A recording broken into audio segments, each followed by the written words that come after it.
네, 안녕하세요. 사진작가 한승현입니다. 이번 시간에는 풍경사진 촬영법에 대해서 배워볼 텐데요. 풍경사진은 날씨가 굉장히 중요합니다. 물론 날씨가 흐리거나 비가 오거나 눈이 오는 상황에서도 사진을 찍는 데는 전혀 문제가 없는데요. 그래도 태양이 떠 있는 시간에 또는 날씨가 맑은 날에는 태양의 위치도 굉장히 중요합니다. 물론 가로 또는 세로 이렇게 찍는 포맷을 어떻게 하느냐에 따라서도 중요하고요. 뒤에 후보정이나 이런 것들보다는 촬영할 때 어떻게 밝기를 세팅하느냐에 따라서 결과가 많이 좌우가 됩니다. 우선 첫 번째, 풍경사진을 찍을 때 기본적으로 노출 보정을 어떻게 하면 더 원활할지, 어떻게 하면 더 선명한 사진을 찍을 수 있는지에 대해서 먼저 배워보도록 하겠습니다. 자, 기본적으로 풍경사진을 찍을 때 여러분들이 이런 식으로 많이 촬영을 합니다.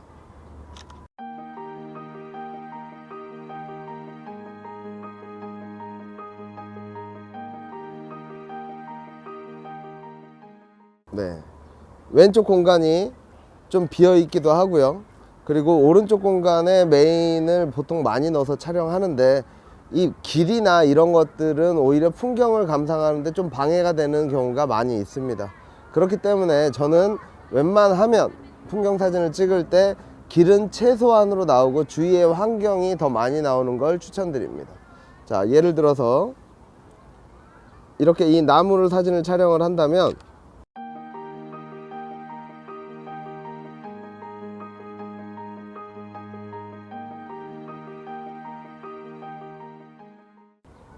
보통 밝기가 어둡게 나오는 경우가 아주 많이 있습니다. 그래서 이런 어둡게 나오는 상황에서 내가 찍고자 하는 나무를 클릭한 후에 밝기 조절을 해줍니다. 그리고 가능하면 하늘 끝까지,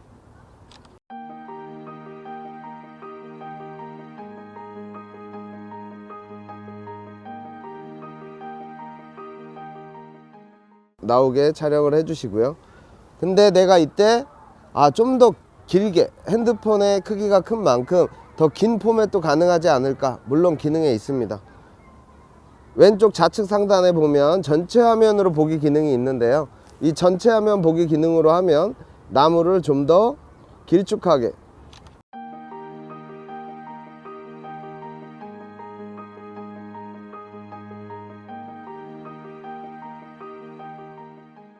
촬영을 할 수 있고요.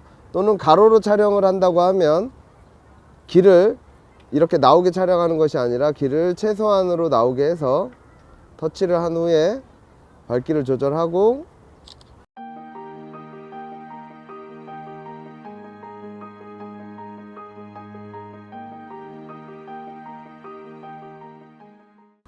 촬영을 하면 이 사진이 훨씬 더 깔끔하게 내가 원하는 풍경 위주로 풍경 위주로 촬영을 할 수가 있습니다. 이렇게 세로 사진 같은 경우에는 파란 하늘이 나오게 하는 게 처음에는 굉장히 쉬울 것 같지만 이 태양의 위치에 따라서 하늘이 하얗게 될 수도 있고 까맣게 될 수도 있고 또는 지금 사진처럼 파랗게 될 수도 있습니다.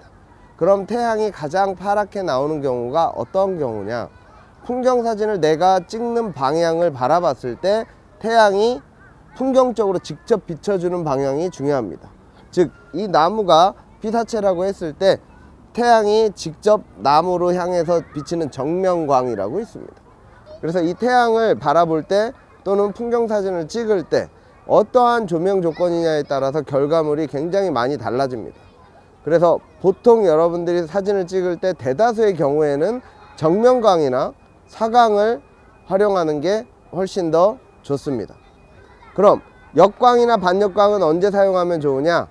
일출, 일몰, 노을 이렇게 좀 특수한 경험이 필요할 때, 그럴 때 이 조명의 위치를 역광이나 반역광에 놓고 촬영을 하면 훨씬 더 좋습니다. 그래서 이런 풍경 사진을 찍을 때 태양이 어느 높이에 있느냐도 굉장히 중요합니다.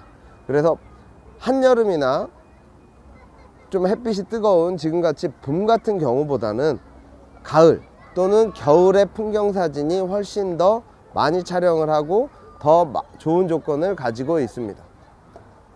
그래서 일반적으로 풍경 사진을 찍을 때는 내가 촬영하는 위치보다 태양이 비치는 위치를 먼저 선택한 후에 언제 찍을지를 결정을 해야 됩니다.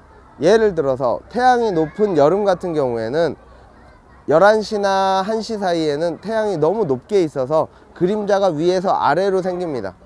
그리고 아침에 일찍 해가 뜨고 난 후나 해가 지기 전에는 태양의 각도가 약간 눕혀져서 오기 때문에 풍경 사진을 찍기에 훨씬 더 용이합니다. 그럼 겨울은 어떨까요? 겨울은 태양의 각도가 굉장히 낮게 떠서 낮게 이렇게 지나갑니다. 그래서 겨울철 같은 경우에는 풍경 사진을 찍을 때 어떠한 시간대에 촬영을 해도 크게 무리가 없는 사진을 촬영을 할 수가 있습니다. 즉 태양의 위치와 태양의 높이에 따라서 이 풍경 사진이 많은 것들이 좌우가 되는데, 내가 촬영하는 위치를 고를 수 없는 곳들이 있습니다. 예를 들면 바닷가를 촬영해야 되면 무조건 바다를 바라보고 촬영을 해야겠죠. 네, 산을 찍으려면 산을 찍다가 태양의 위치가 마음에 안 들 경우에는 반대편으로 촬영을 하러 가야 되는데, 그럴 경우 최소 몇 시간 또는 다음날 촬영을 해야 되는 경우도 많이 발생을 합니다. 그래서 처음에 촬영 가기 전에 내가 예를 들어서 선유도를 갈 거다, 또는 내가 인천을 갈 거다, 그러면 해 지는 시간, 해 뜨는 시간 또는 몇 시대에 사진을 찍어서 좋을지를 인터넷에서 검색을 해 보시면 거기에 정보가 굉장히 많이 나와 있습니다. 그래서 꼭 촬영하러 가기 전에, 스케줄을 잡기 전에 내가 가는 곳에 언제 사진을 찍으면 가장 잘 나오는지에 대한 데이터를 검색하고 가는 걸 추천드립니다. 자, 그렇게 장소를 골랐다 그러면 그 다음부터는 이 핸드폰의 기능을 활용하시면 됩니다. 자, 첫 번째, 아까 전체 화면 보기를 보여드렸었는데요. 가로 또는 세로 이렇게 단순히 포맷을 고르는 방법도 중요하지만 이 카메라 안에 있는 특수 기능들이 여러 가지가 있습니다. 특히 수평을 잘 못 맞히는 분들을 위한 안내 그리드 설정을 할 수 있는 메뉴가 있고요. 또는 사진의 밝기나 어두움을 보정해주는 HDR이라는 기능이 있습니다. 그래서 지금 메뉴에 들어가서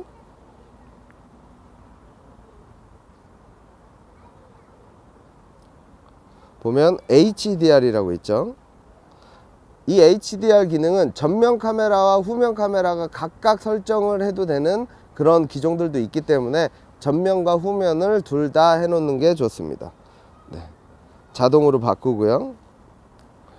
좀 더 밑으로 내려보면 수직 수평 안내선이라고 있습니다. 이게 이제 한글로 하면 수직 수평 안내선이고요. 네. 영어로 하면 그리드선인데 저 같은 경우에는 3/3을 많이 추천해 드립니다.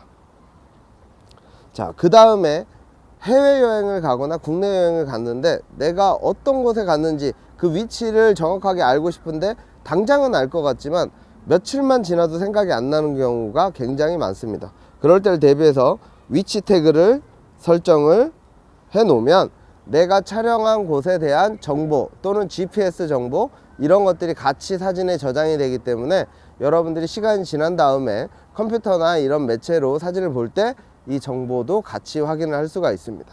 자, 그럼 이 HDR을 킨 상태에서 다시 한번 촬영을 해 보도록 하겠습니다.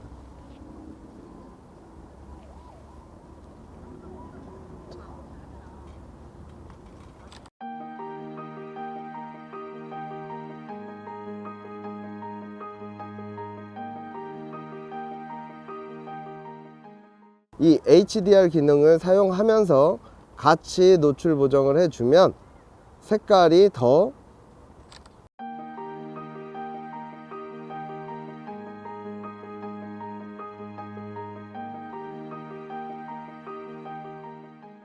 다양하게 나올 수가 있고요. 혹시 지금 여기가 밝아서 잘 안 보이실 수도 있는데 자, 제가 손바닥으로 가려서 보면 이 하얀색 선으로 보이나요? 바둑판처럼 보이는 선? 네, 이 안내선들이 있어서 여러분들이 촬영하실 때 수직이나 수평을 맞출 때 굉장히 유용합니다. 또는 그 황금 비율이라고 있는데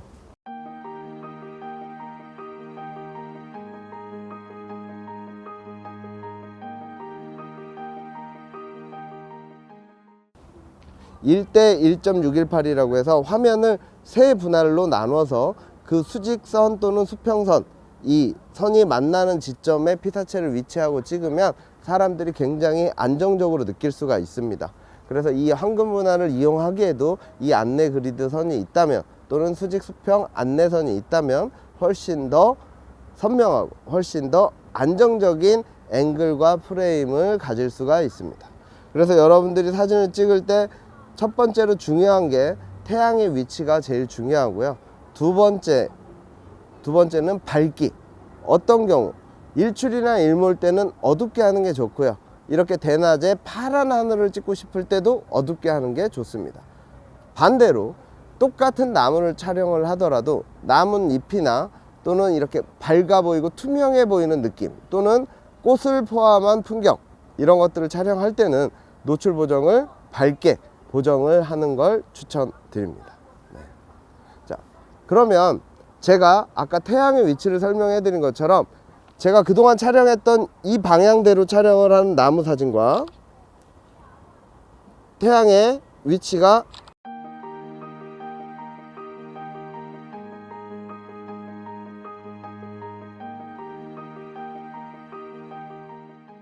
다르게 설정된 나무 사진을 두 사진을 비교를 해 보면요, 자, 이 사진에는 나무의 디테일들이 굉장히 잘 나오죠. 근데 전 사진, 제가 바라보던 방향, 어떻게 보면 측면광일 때 사진의 나무들은 아랫부분은 밝고 윗부분은 어둡게 표현이 됩니다. 그래서 내가 나무의 전체 디테일을 잘 나오게 하고 싶으면 정면광이나 또는 사광을 직접적으로 이용하는 게 좋고요. 측면광은 피하는 게 좋습니다. 그래서 나뭇잎을 좀 디테일하게 표현하고 싶거나 이 라인을 나오게 할 수 있는 방법이 있는데, 그걸 실루엣 촬영이라고 합니다. 이 실루엣 촬영을 하려면 노출을 부족으로 해주시면 됩니다. 그래서 동일한 대상을 촬영할 때도 이 상태에서 노출을 마이너스로 해주면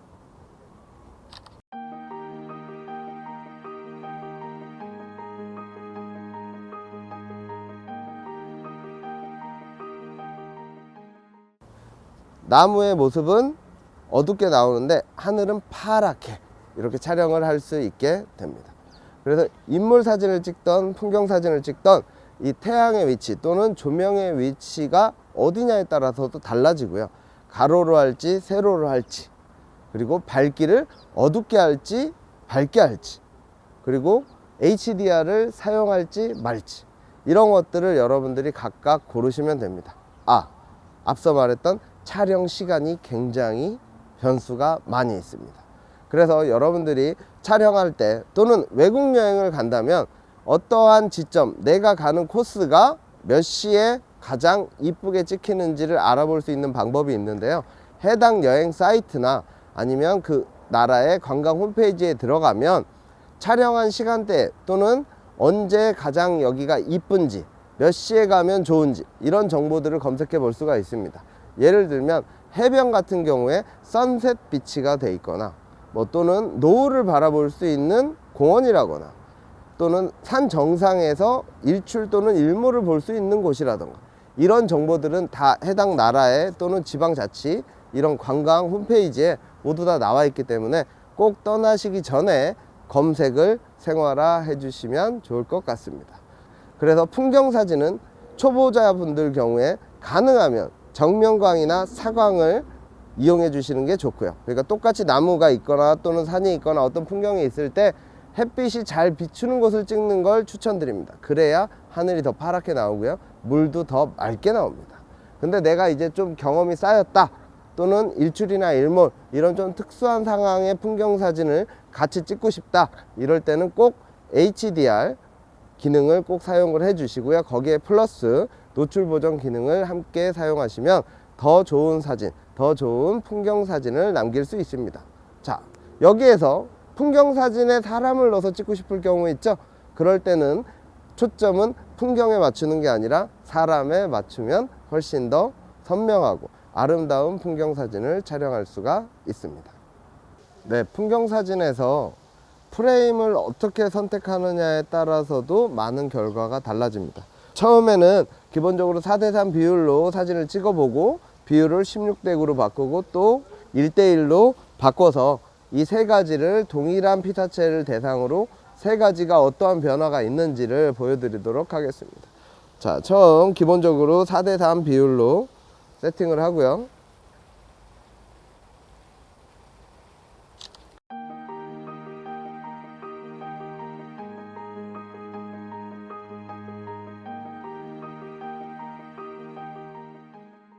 하나를 촬영 후에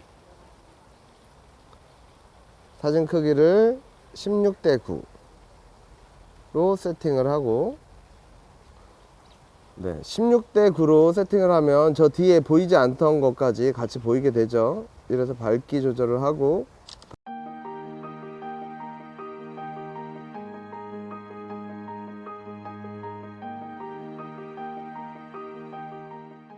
다시 촬영을 하고요.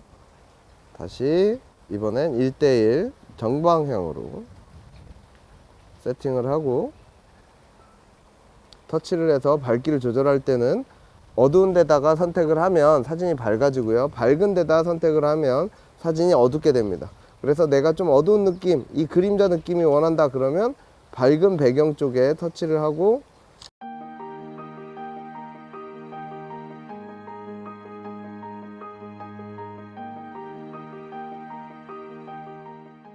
촬영을 하셔도 됩니다. 그래서 이 세 가지 사진을 비교를 해보면, 네, 개인의 취향에 따라 달라질 수 있겠지만 저는 이 자리의 경우에는 이 파노라마 16:9로 나온 파노라마 기능이 훨씬 더 마음에 드는 것 같습니다. 그럼 위치를 조금만 바꿔서 지금은 이 다리 밑을 한번 촬영해 보도록 하겠습니다. 자, 이 다리 밑 정방향부터, 이 정방향을 찍을 때는 수직 수평을 잘 맞춰주는 게 되게 중요합니다. 그래서 여기서 한 장 촬영하고요.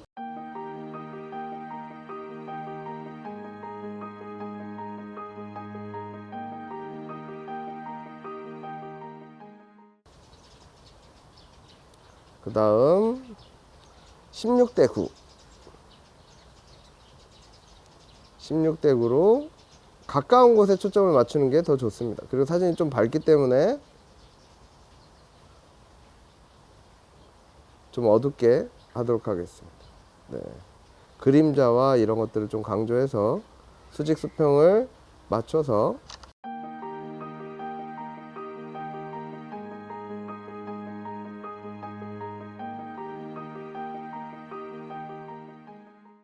촬영을 하고요.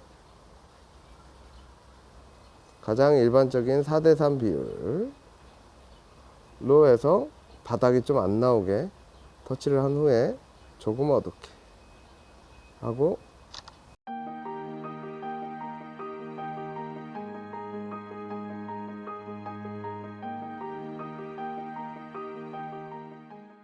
그래서 이 세 가지 사진을 비교를 해보면, 자, 여러분들은 어떠한 사진이 제일 마음에 들지 모르겠지만 저는 이 정방향, 이 자리에서 찍은 사진에는 정방향 사진이 제일 마음에 듭니다.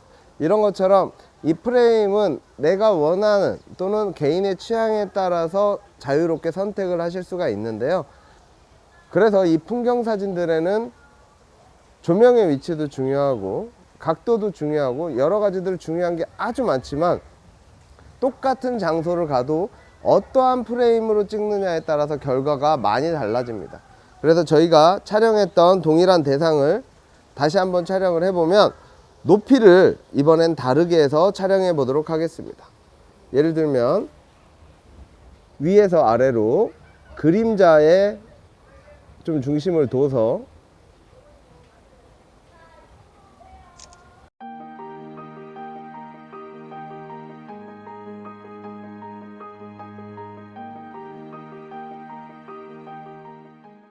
촬영을 해보고요. 16:9로 바꿔서 조금 어둡게 해서 왼쪽에 있는 이 꽃밭을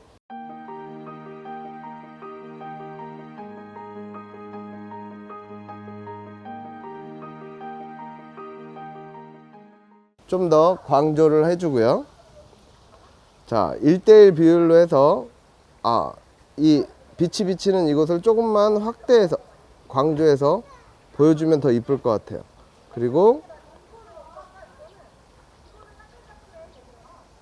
그리고 조금 어둡게 촬영을 해서